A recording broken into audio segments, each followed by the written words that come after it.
Thank you. Thank you, everyone, for joining as we get settled in and letting a few more people into the room. I'd love to know where you're from, what makes this workshop interesting to you, and if you like to connect, drop your LinkedIn into the chat.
Oh, okay, that's why.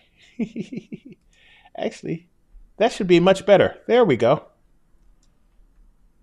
Let's start. Most teams get strategy wrong. And the reason why most teams get strategy wrong is they start at a point where they're not defining strategy. So before we even begin, the thing I'd like to do is just to define strategy.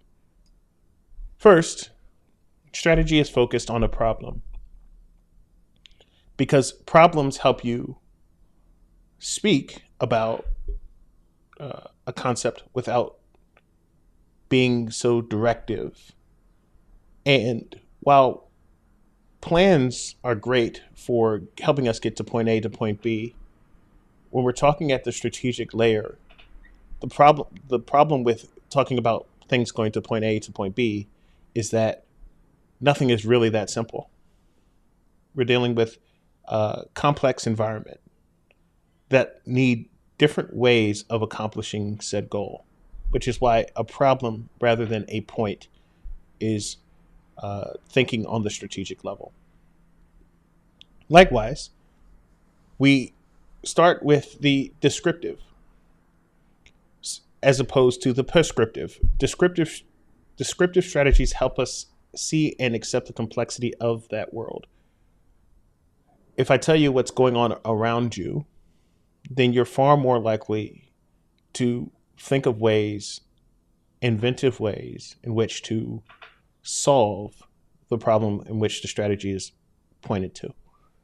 If I tell you how to do things in a prescriptive way, then it becomes a lot more difficult to think outside the box. Last is strategy is iterative. It is a way for us to learn and to adjust. Part of the problem with a lot of strategies is that they are really focused on information for the sake of information. Really, good strategy allows you to make decision making and learn from that decision. So first you have to make a decision, then you have to go learn from it, and then you have to go disseminate that information for you to adjust. Far too many strategies are academic in purpose. And so now that we've defined strategy, let's talk about execution. The reason why I'm thinking about strategic execution is that most of the work here that you'll do, regardless of who you are or where you are inside of a company, you're going to have to execute on a strategy. I have some news for you. If you were thinking about this, if you were thinking of this as a way to plan better, this is not what we're doing here. As Roger Martin says, strategy is the opposite of planning. Strategy is the opposite of planning. Strategy is the opposite of planning. I say that 3 times because if you leave here with one thing, know that strategy is the opposite of planning. We say that. Roger Martin says that. Rumelt will say that. Any military strategist will tell you that. Mike Tyson even says, no plan survives. Dwight Eisenhower says no plan survives first contact with the enemy. Mike Tyson says, everybody has a plan until they get punched in the mouth. They're all saying the same thing. Strategy is the opposite of planning. Strategy is your ability to adjust to what is happening in the world. With that said, how many of us have been to strategy planning meetings?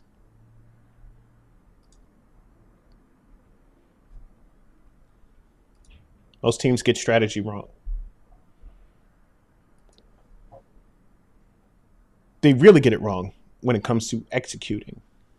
So as Robert Kaplan and David Norton talk about in the Balanced Scorecard, tell us that 90% of organizations fail to execute strategy successfully. Which leads to this. If you know what this is, put a 1 in the chat. If you don't know what this is, put a 2 in the chat.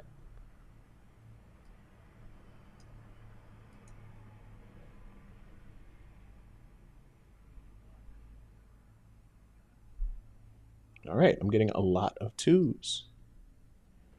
All right, so this is what is called an activity dashboard. In any Google document that you have within your organization's Google Drive, you can access the activity dashboard. And what the activity dashboard is going to show you is who has viewed your document, how many people are viewing your document over time, how many people are commenting over time, and where it is shared. Now, strategy is alive. Strategy is constantly moving. So as a heuristic to see how well your team is executing strategy, this works as a great way of seeing that. Far too often, it looks like this. And if you just see your name on a activity dashboard, that means no one is using your strategy. That means your strategy is probably in what I call the Google Drive graveyard. Essentially, you can look at this as the place where strategy goes to die. No one is looking at it. No one is using it. And as a result, your team is all over the place. They are experiencing strategic drift. They are everyone feels this knot in their stomach, trying to figure out what's next. And while that may be okay if it's 2 or 3 people, when you're talking about a company of even 30, 300, much less 3,000 or 30,000 people, well, that's not going to cut it. Because even if you have the strategy in your head, everybody is going to end up doing their own thing. So it is our job to create an environment for where strategy can be executed. And for leaders, that is really understanding what these sins are. What are the things that stop our strategy from being executed? And how do we clear them? And for individual contributors, how can I create data that improves the strategy execution? How can I help guide the leaders who are making these decisions? And over my 15 years of working inside of product management, I've come to recognize 5 ways teams do not do this.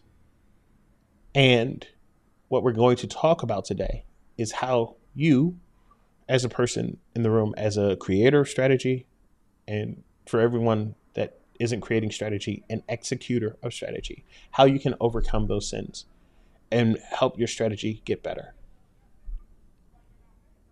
So what are these 5 deadly sins? The 5 deadly sins are hiddenness, ambiguousness, untrustworthiness, selfishness, and staleness. When you think about those 5 things, these questions come up. These are questions that you should ask yourself repeatedly.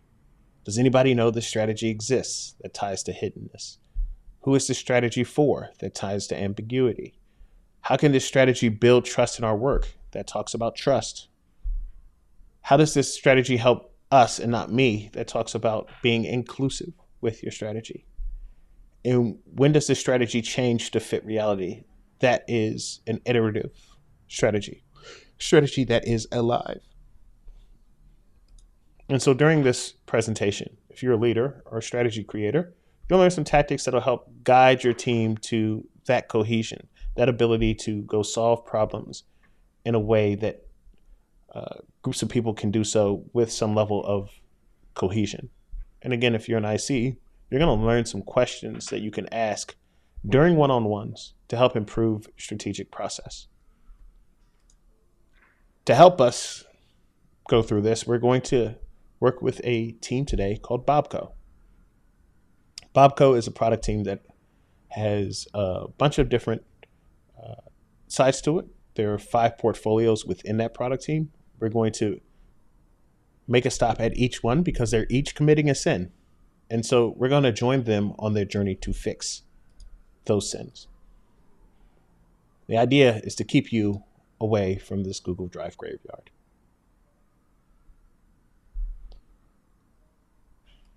Start with our first sin, hiddenness, the dilemma of invisible strategy. At Bobco, Jane and her leadership team designed a strategy to enhance AI data utilization. But they didn't really pay attention to how they were communicating it around the organization. As the year progressed, Jane noticed a lack of proactive engagement. Teams were merely following orders without understanding the broader strategic appeal. Now, how do you know? Well, you're finding that teams may be enthusiastic about the product or projects or initiatives that are in front of you, but they have no idea on how these things connect to the bigger picture. And what you're missing out when teams are missing this ability to understand where strategy is, there's an opportunity cost. And that opportunity cost is driven by the fact that people don't know what to do during their off time. They don't know what questions to ask or how to think about the major problems of the company. And so as a leader, you have to make sure that your strategy is available. One of the ways that leaders can do this is to introduce regular strategy sessions. It's one of my favorite tools. And the introduction doesn't have to be long. You can do this over a span of 5 minutes a week or 10 minutes a week. But just creating a space where there is a Q&A and an introduction of the strategy and what's important to the team. Help the rest of the team understand what's important and how they can make decisions with their work that'll lead to more learnings, that'll lead to a better strategy. As an IC, if you are in a space where you're not sure where the strategy is or what's in front of you, what you can do is you can ask a couple of questions. Like, how do our current projects directly support the company's strategic objectives? Or could you direct me to the latest version of our strategy document? Or even considering our strategic goals, could we review and align our backlog accordingly? What priorities should I focus on? What these questions do for a leader is they highlight the fact that the team, or you, as enthusiastic as you are about the work that you're doing, you're not sure how it connects, right? And there may be a problem with the strategy being known or available. And so that leader should be working to fix that. And at the least, you as the person that is in that one-on-one meeting with that manager, you have the opportunity to learn about the strategy and then fix your work, even if the hiddenness continues, right? You can have a path in which to have that strategic conversation and make your work more tied to company objectives. So at Bobco, Jane implements a strategy session in her weekly plannings. The team actively pushes her as well. They inquire about the strategy, and in that discussion, because they had been doing these one-on-ones, they feel far more confident in asking questions. And then that created a space where Bobco started to standardize strategic accessibility, centralizing documents for easy reference.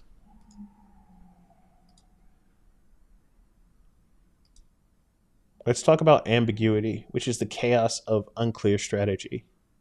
So a new team at Bobco, under this product leader named Larry, started the year fantastically.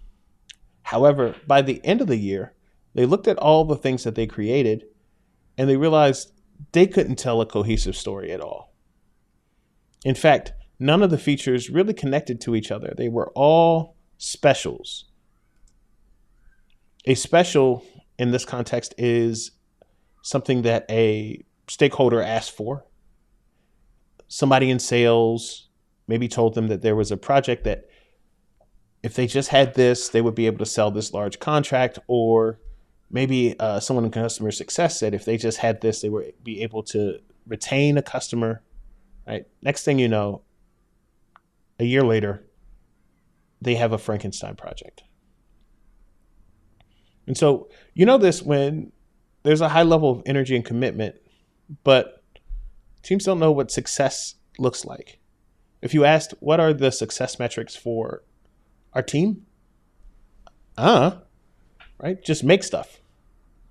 And for us as product people, or for us as technologists in general, the idea of just making things, while it's awesome in movies, when you're trying to create a cohesive way for a team to ultimately achieve its vision, it's the wrong way to go.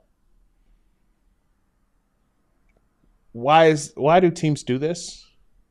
Well, they don't know who they're making the thing for. They don't have a very clear path of understanding what they're creating and who they're doing it for. And so one of the ways you're going to do this as a leader, how do you clear ambiguity, is to start using the 5 W's. The 5 W's are who, what, when, where, and why. If you can answer that for your strategy, we're solving this problem for this person at this place in their careers. This is why it's important to them. This is where they are. And this is when they need this problem solved. If you can answer that and you can communicate that on a regular basis, you're going to have a way stronger portfolio. You're going to have a way stronger suite of features, because each feature that you build will answer those questions. Not only that, when you're encountering someone and they say, if we just had this, or if we just had that, you can now pivot the conversation into the person that you're building things for. And you can ask, okay, how does this help this person? Right? I know how these features are going to help us speak to this person uh, that drives our sales, or this person that drives our retention. How is that feature going to speak to this person across our portfolio? If you are an IC in this case, you should ask questions around success metrics, which I previously asked. What are the success metrics? How do we know we've been successful in this project? You can also ask, in what ways does this initiative benefit our target customers? Lastly, you can say, hey, I want to narrate a story. I want to narrate our strategy to stakeholders using key elements like who they are, what they're doing. Could you confirm my version of the 5 Ws and see if that aligns with our strategic goals? So Larry started to prominently talk about the 5 Ws, not just inside of team meetings, but also when Larry was talking about the strategy as a whole. He made sure that the strategy had the 5 Ws. The team began to start every initiative by explicitly asking those questions. What are the 5 Ws? Before we begin, let's be very clear about who are we doing this for and why we're doing it to them. And then Bobco started integrating that within their subsequent projects. That made the team as a whole, the company as a whole, far more aligned because they were able to start to shift their work towards specific personas, and then they were able to qualify success. So Larry even showed this with the work that he was doing. In every presentation, he would have the first slide be the 5 Ws. And then the second slide would talk about how the last feature helped or didn't help those 5 Ws and how they were going to use their time in this way to help move the person or that persona closer towards their vision.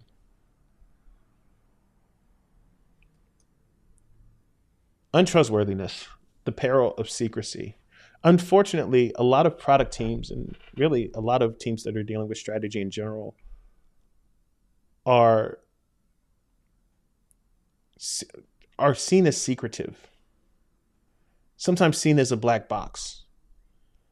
And that's just because sometimes when you're just trying to do your own thing, you don't realize that people are watching and they're asking questions. And if you aren't there to answer those questions, human nature is going to start dragging them into a space where they feel like you're untrustworthy. And so this is what happened with Hannah. And her department at Bobco was seen as a black hole of information, a lot of distrust and a lot of resistance because the product team kept things close to the vest. So how do you know? Well, you start hearing a lot of skepticism and cynicism by other teams because they don't know what's going on. Primarily, they don't know what's going on because you're not sharing successes and, more importantly, failures. And so that looks like secrecy. Everybody else sees failure. Everybody else sees a sale that didn't go through or a customer they couldn't retain. If you're a product team and you never have any problems, or at least people see you never have any problems, and you're always talking in meetings, well, they're going to stop trusting you. And so as a leader, your job is to share more information about the success and failures of your projects. What is happening? Postmortems are great for this. As an IC, you're going to ask about other teams. You're going to start to build contacts in other teams. right? You want to build relationships.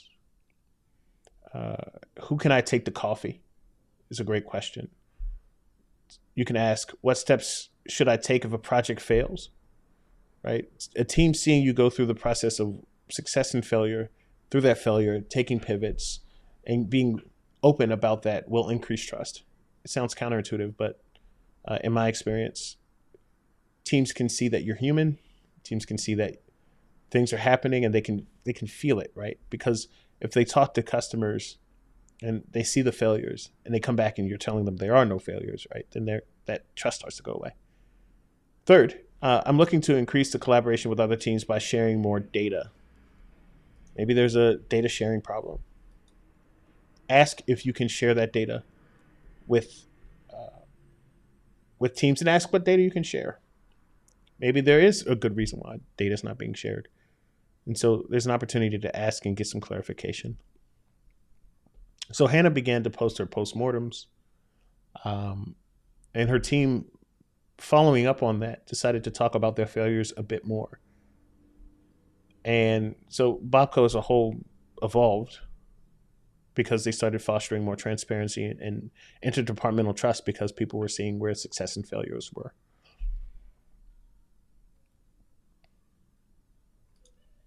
Selfishness, the shortcoming of siloed success. Scott was being very successful at Bobco as a product leader, and things seemed effective. But one day he was talking with other department leads, and they talked about how they never see their own work, and their teams are work in Scott's product strategy. And people started to talk and think that Scott's team was very selfish. And so he realized he had a problem. Like untrustworthiness, selfishness isn't generally because you plan on being selfish. It's just because you're focused on your own problems, and you don't realize at first that you need to communicate these things out. Not only that you need to be able to reflect other people's problems within your strategy. And so whenever strategies are selfish, consciously, right? I don't think people are doing it consciously. I think unconsciously, though, they're not really connecting to other parts of the organization. And so unconsciously, what comes out of that strategy is something very narrowly focused. And so Scott needed to have more coffee sessions. He needed to go connect with other teams and hear about what's important to them, what their incentives are. One of my favorite tools of doing this inside of teams is called a lean coffee. And what a lean coffee is, it's a workshop where the facilitator spends 5 or 10 minutes giving the current status of initiative, a project, whatever. And then there's a brainwriting session after, where every participant in the meeting writes on a Post-it note a question or a comment without attribution. Everyone votes, and then the teams discuss the things that are most highly voted. What's great about this is, for a facilitator or a leader, especially if somebody is responsible for strategy, what this allows for them to do is to have a conversation with different stakeholders and see what they think. People feel heard. What the other thing is that you get is, now you get more data. Every Post-it note that you get is a question that you should be answering within your strategy. Depending on the team, I think ICs can run this as well. Especially if you're like a product manager within a particular portfolio, I think it's a great way of getting to know the rest of the organization. If you're not in the ability to do this, you can still ask these questions. Like, how does this strategy enhance value across the organization? Or has the impact of this strategy on every department or department X been fully assessed?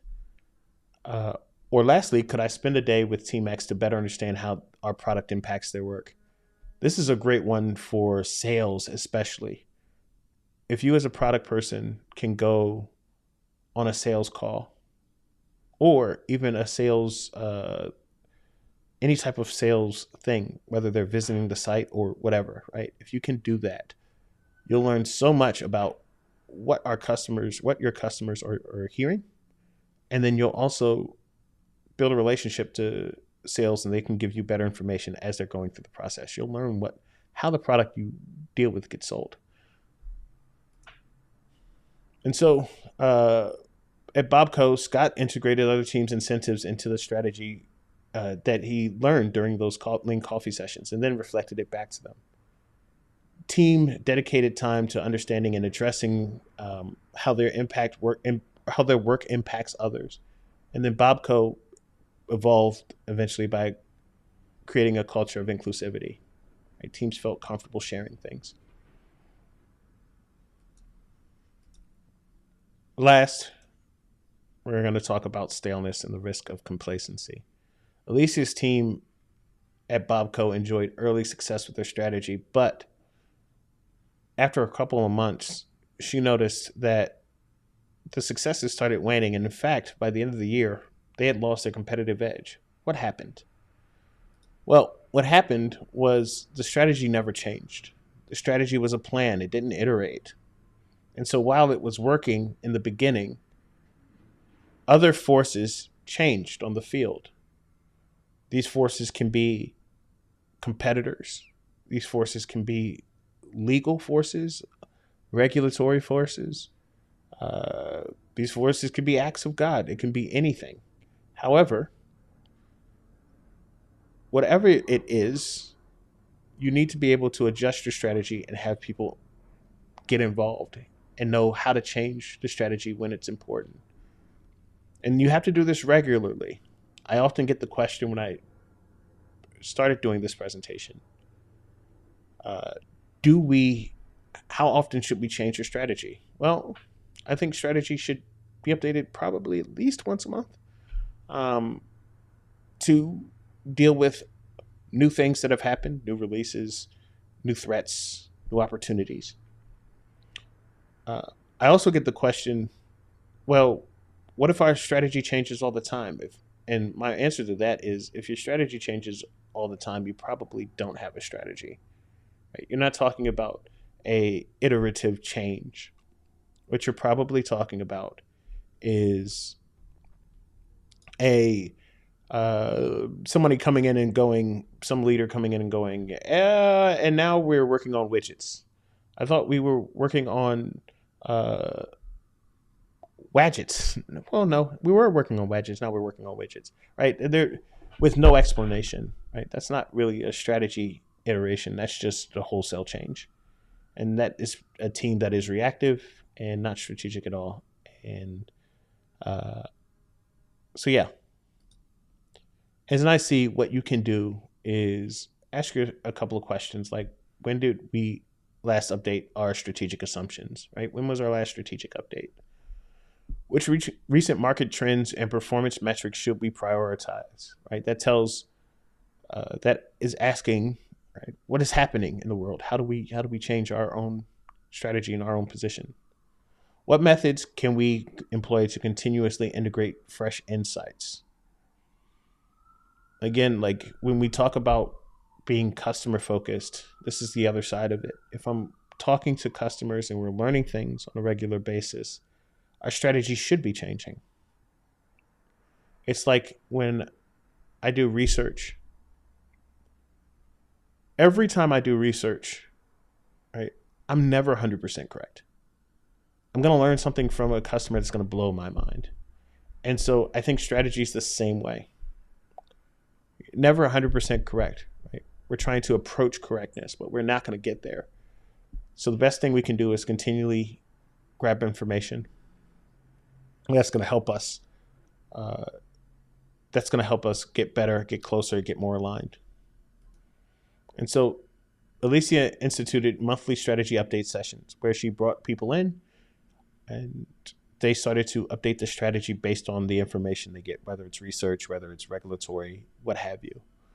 Her team started to infuse fresh data and feedback into the strategy regularly. So when Alicia talked to those other stakeholders, there was movement. She can start to talk about a story. And Bobco evolved by maintaining a competitive edge because they kept moving forward. And so, if there's another thing you leave with, please remember strategy is dynamic. And you should be asking yourself these 5 questions. How effectively are we communicating this strategy across the organization? Can every team member articulate who benefits, who is this strategy is important for from the strategy and how it supports our mission? What measures are we taking to ensure that this strategy is perceived as credible and aligns with our organizational values? Does this strategy provide or promote collaboration and offer benefits across the organization? And what triggers and processes do we have to adapt? How do we change? How do we update our strategy? So that's the 5 strategies. Before we get into Q&A, I would love to know your experience here. How can I make this better? And so in just a moment, I will drop a link in the chat for feedback. But if you have your phone, feel free to take a picture of that QR code and leverage it to go right to my feedback form.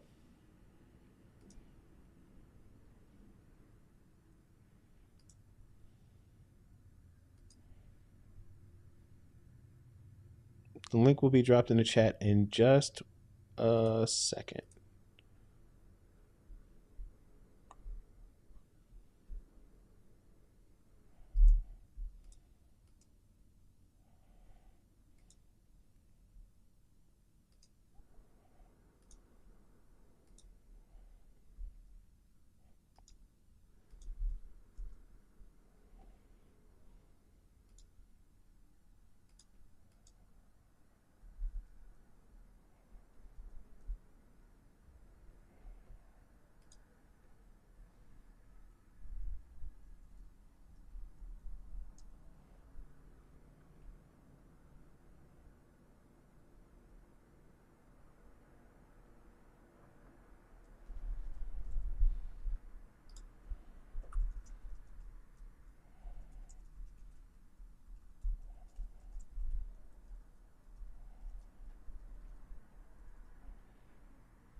All right. While those are coming in, feel free to either type your question in the chat if you have one, or uh, get ready to come off of mute in just a moment to raise your hand. Like you can raise your hand now as well if you have a question. And as soon as we get started, you'll be the first one up.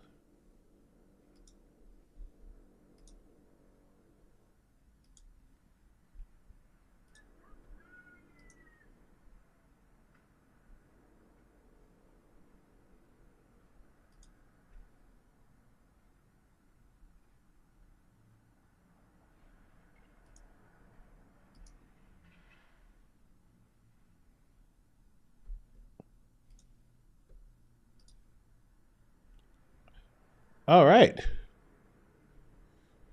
Go ahead, Zoom user.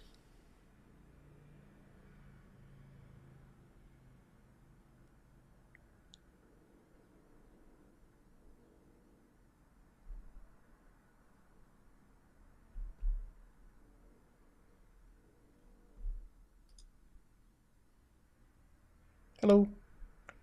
Yes, you're coming in loud and clear.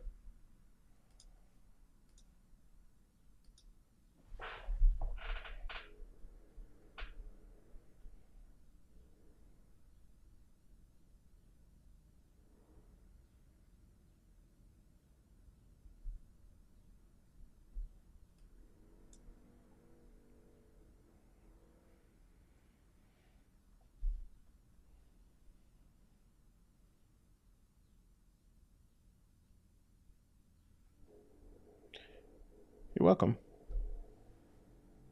So I think with this, the first one is, uh-oh, I'm hearing myself.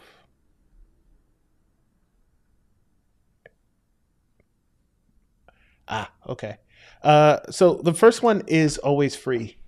So if you are telling a story about how you attempted something, we found out some data that has had us change direction. This is how we're going to change direction moving forward.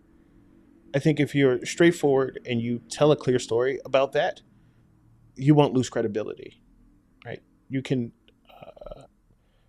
because this is what a lot of this is, especially with startups and especially with technology, right? We don't have a clear path forward.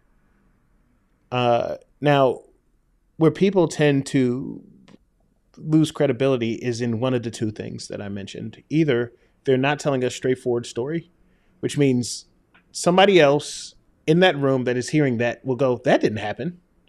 You're covering for yourself, and so then the credibility starts to go away.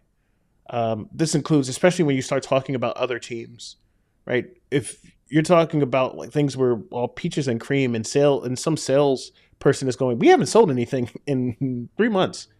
What are you talking about? Everything is fine, or like, you know, the credibility is going to start to go out, and as soon as you leave, then the rumor mill starts. Uh, and so that's one, is you got to just tell the story as it is. The second thing is data. So uh, if you're not clear about the data you use, where it comes from, how do you know, uh, and you're not clear about how this data is going to help us change direction, right? We've learned X. Here's the numbers that support our learnings from X, and we're going in Y direction because of X, right? If you don't tell that story with numbers in a way that's clear and transparent, then again, you're going to lose credibility, especially if people don't know where those numbers come from, right? So if you say, 30% of that, blah, blah, right? And you don't provide any follow up, any backup, anything that backs up that number, right? Then the credibility starts to go away because it's like, how do I trust that? I don't know. You're telling me bad news. I don't know. You told me everything was fine a week ago. Uh, and so, yeah, like I think having a place where those numbers are clear, they're available, and people can see that is great. And I think the third thing I didn't mention now as I'm talking through this, right? The credibility continues after the pivot, right? So if you're constantly telling that story and you're helping the team understand the narrative as, you know, this first strategy failed, we learned this thing, and then every couple of weeks, I'm going to tell you how this is changing. And folks start to see where things are going. Even if we have to change again, right? They can start to track it. Then that's okay, right? Especially if you're at a startup or at a place where you're not at Procter and Gamble where they kind of know the process and we're making Kellogg's cornflakes, right? But if you're trying to attack a sector with new technology, especially if you're telling them this and we're learning and we're failing, but here's how it's happening, here's how we're going to change, and if you want to keep track of this process, here's where you can look at it, right? Even when things change, right, you're still not only are you not losing credibility, you're gaining credibility as somebody that is using data and telling a clear story.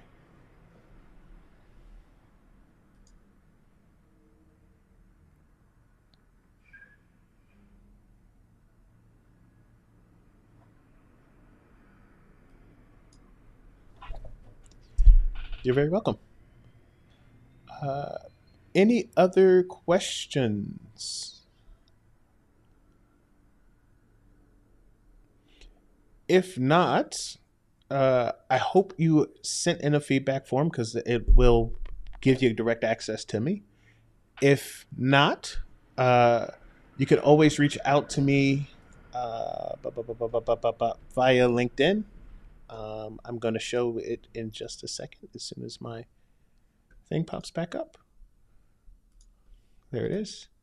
Um, you can always reach out to me by LinkedIn, right? There's my LinkedIn info there, and all my socials, and my email. It's probably the easiest way of getting in contact with me.